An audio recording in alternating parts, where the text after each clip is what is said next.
Hello, in this video, I'm going to talk about breast reconstruction. What are your options and what other things do you need to know? I'd love to invite you to go to Yerbba.com to get your personalized Yerbba report. After you give permission, Yerbba downloads your medical records, creates a report of everything that's been done and what it means, and then cross-references your data with the latest medical research and generates a report for you that's made just for you with all the options that you might be offered and the pros and cons for each. I'd also love to invite you to subscribe to this channel. We're always putting out new content, including content in response to your comments, like this video. We try to get back to you within 1 to 2 weeks at the latest, and we're always putting out new content of interest.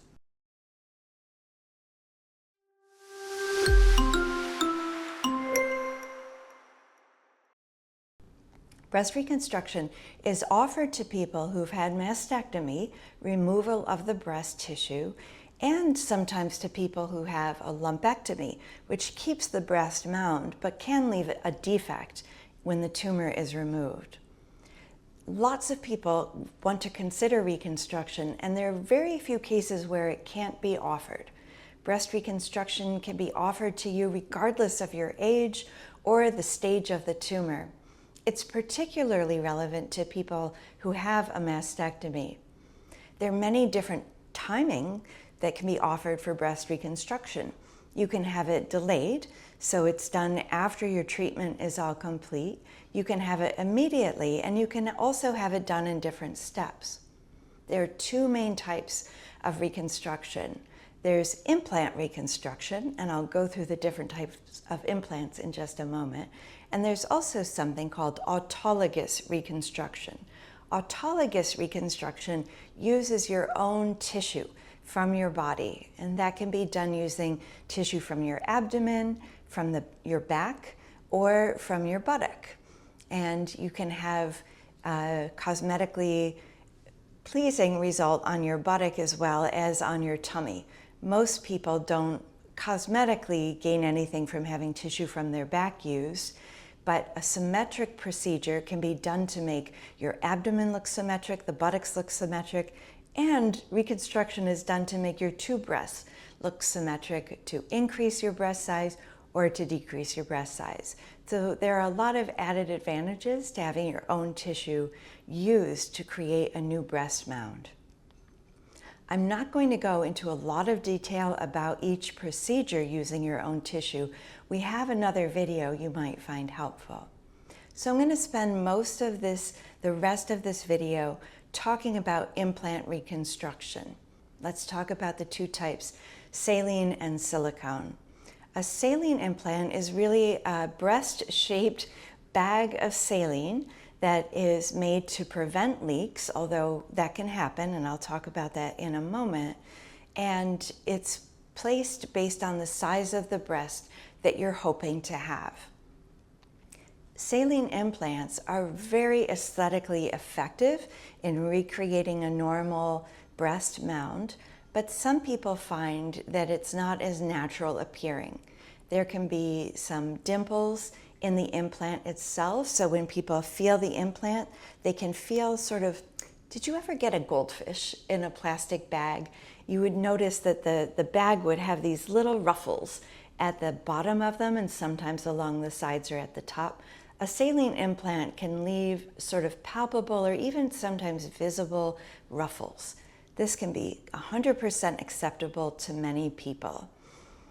There can be less of a choice or flexibility in the size of the saline implants, and that's one downside.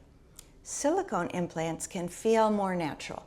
They can feel more like your natural breast, and there's more variation in the size that can be achieved with silicone implants.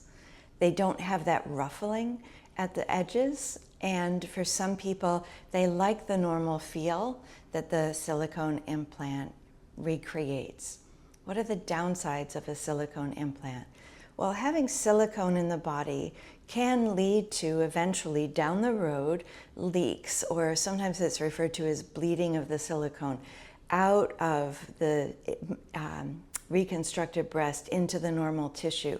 And that can cause a lot of problems. They can also, when they bleed and the silicone leaks out, there can be collapse of the breast. And we see that both with silicone and saline implants. This happens over time.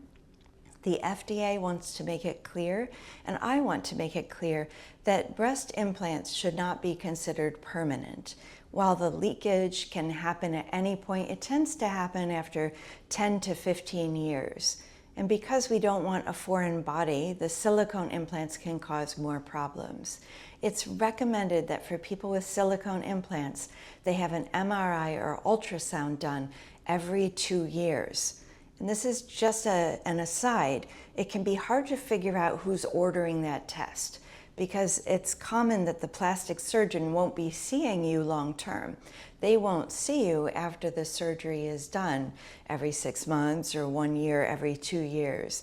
And the other doctors who are following you may not be familiar with these guidelines and may feel like they don't know what to do with the results of a test like an MRI or an ultrasound. So this is something you want to work out with your plastic surgeon ahead of time. Who will be ordering these MRIs or ultrasounds? Who will follow me up for these? And just make sure you have a proactive plan of care for who is going to be ordering the tests and responding to any test results. I'm not saying oncologists can't or won't do this, but you want to make sure that this is all laid out ahead of time, especially because these problems can arise 10 to 15 years later when you might actually not even be seeing your oncologist. At some point, you want to cut the cord and get away from all the doctors, but this needs to be continued. Surveillance of the implant needs to continue. Let's talk about autologous reconstruction using your own tissue.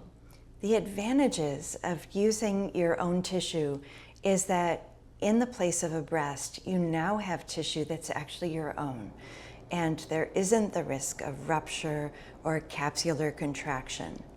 The downsides are this is a more prolonged surgery, and sometimes people need to have changes made to achieve symmetry.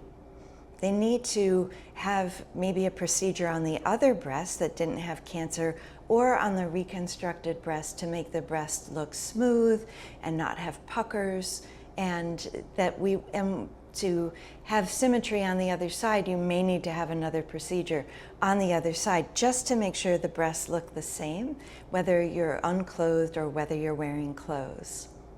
Nipple reconstruction can be done at any point, regardless of the type of reconstruction that you have. We have a video about reconstruction of the nipple you might want to check out.